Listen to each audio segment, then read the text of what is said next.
To talk about the investment bubble tonight. We're going to give some real talk. We're going to get down and dirty with it.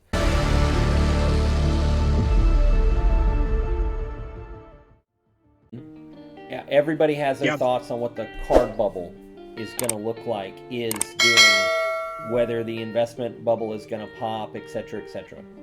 And you and I have differing opinions on it, but at the same time, everybody wants to put it on their podcast, but everybody basically just kind of copy and pastes everybody else, because most podcasts are in it. They're invested in the market, so they have something by telling people specifically one way or the other. We talked about the Gary V versus Vegas Dave. I think Vegas Dave is kind of a crock in a lot of ways, but he wasn't 100% wrong in some of the points that he made. On the flip side, Gary V is well invested into cards. However, he's divested significantly in cards, and he's not investing nearly as heavy into cards as he once was, even though he's telling people, hey, the card market's still booming, invest now. So, summing up what those two guys, have said and done, let's talk about you and me with this. Everybody here, if you've been watching us for any amount of time, knows that Blake and I are both investors in cards and collectibles. Obviously you can see behind me in the studio here, I'm heavily invested in a lot of collectibles. With that being said, we're not going to sugarcoat things. We're not going to say things because we think it's what people want to hear, and we're not going to say things because we have money in the market and we think we have some influence over it. So, do you want to go first, Blake, as far as the side of the topic, or do you want me to go and then you want to do some counterpoints to it? How would you like it to? Yeah, so I think, the overall question is, are we in a bubble? Is this a sports card bubble? Is this, people have thrown around the housing bubble that burst in 2008? Is that a reasonable comparison to what's happening in sports cards?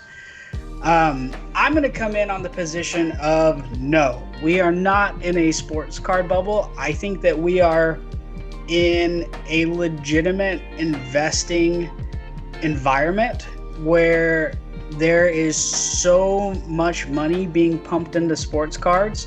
And will the market, I'm not saying the market's not going to have ebbs and flows where it goes up and down. It's going to.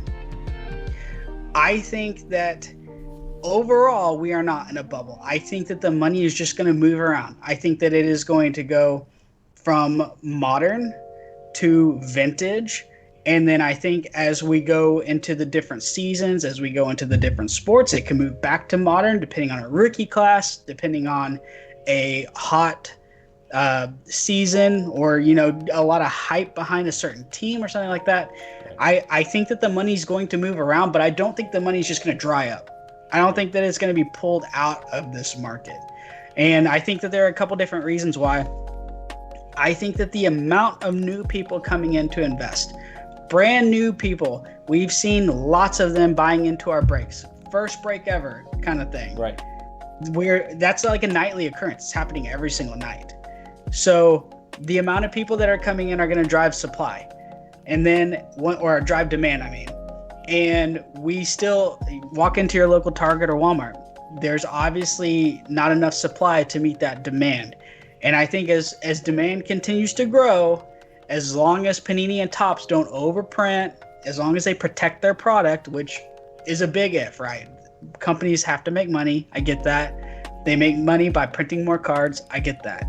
But as long as the demand continues to be on the rise at a higher pace than the supply goes, we're never going to see it go unless the supply finally does reach that point where it goes over the demand and new people aren't coming in. That's when you would actually see, I wouldn't say a crash, but that's when the market's going to dip. Right. But I don't think that's going to happen. I really don't. I think, look, go walk into your Walmart or Target. I've seen pictures of 30 people online waiting to get one box of cards, one blaster. So until that stops, everything is good. Rainbows and unicorns, we are fine. Well, here's what I want to counterpoint to that real quick. The people that are buying the cards at Target and Walmart are not the people that are consuming the cards. They are people that are reselling the cards. 9 out of 10 of them are breaking them or flipping them, and I'm finding out now that a lot of breakers are actually just buying the product off of other people online, and people are just moving off of it. So here is something that I've hinted at, and I want to kind of talk about because I think it's important on this topic. Breaking is part of this triangle, and I've said it on here a bunch of times, right? There's this triangle, right? And you have breaking is kind of at the top of it. Why breaking is important? Breaking is generating interest from eyes that would not be on this hobby otherwise. People get this inkling into sports cars and they realize they only have 20 or 30 bucks to put towards something. What do? They buy into a break. Once you buy into one break, people get hooked very quickly because there's a gambling aspect. It scratches the gambling need for a lot of people, and it's kind of in human nature. And it also, like, would you rather spend $20 to go to a movie theater, obviously once the post-pandemic, or would you rather spend $20, still get an hour and a half worth of entertainment, and have sports cards to take on? Well, and the investment side of that is what makes it so appealing, right? When you're buying in to a break, there's an investment aspect to that where you're going to get something for your money. Unlike a slot machine where you can put a $20 bill in and hit the button and then your $20 is just gone, at least in a break, there is better odds that you're going to take away something physical from that. Even if it's just some base commons or whatever, there's something that comes from that, and something that triggers an emotion of, I got something for my money, and scratches the gambling itch, right? So here's the thing about breaking, okay? Breaking hides print runs. Breaking adds eyes onto the hobby and adds people into the hobby that couldn't afford to buy in on high-end products in the first place. Yeah, definitely. Okay? So those two things, we can't necessarily deny those two things. Both of those things happen because so much product is being consumed through breaking that on the behind the scenes, in the actual world of distribution, like, the general public doesn't comprehend until they're on this side of the fence or get kind of a curtain pullback, which, by the way, very few people do. They don't see what's happening on this side of the fence from the store perspective, where hobby distributors are shorting allocations to hobby stores and then selling the product to hobby stores later on at retail prices, because breakers can pay higher margins because they're making so much more money on selling the product. They make more money breaking a box of Prism than somebody does by just selling you a box of Prism, okay? That's important to note. What that's doing, that's building up in the distribution side of this kind of false inflation in pricing, okay?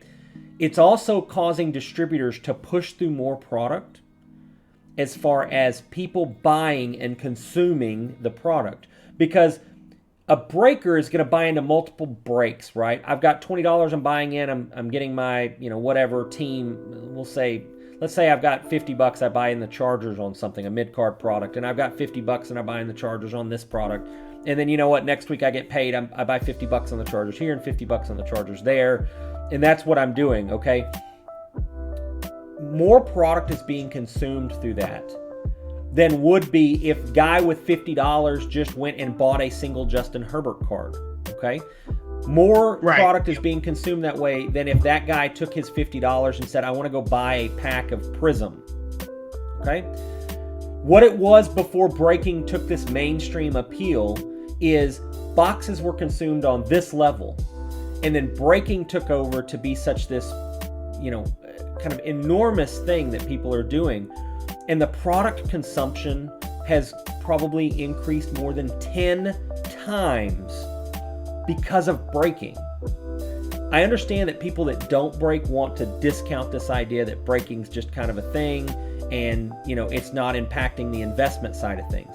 But let me tie this all together with a nice little neat bow. I don't know how you can make that argument, though. Well, let me... how can you make the argument that by driving supply, Right. or by reducing supply, driving demand up, how does that not impact single prices? Right. And you're absolutely right. I don't know how somebody can make that argument, but people do like to make that argument because they don't want to believe that braking has such a significant impact. The old timers in the industry don't want to believe that braking has the impact that it does. The only thing that old timers in the industry want to do is they want to complain that breakers are driving up the price for them to buy a box of cards. But the amount of people willing to pay $1,300 for a box of Prism is also going down because the people that are investing that money can go buy a Michael Jordan something for $1,300, and 2 weeks from now it's probably worth $1,500. Your box of Prism is only worth $1,300 for as long as, Prism is hot. And if Prism happens to go short in the market, then it goes up. And if Prism ends up being a bust a month later and it's still available everywhere, you're just in a price cutting war and you may or may not get your money back at those types of rates. So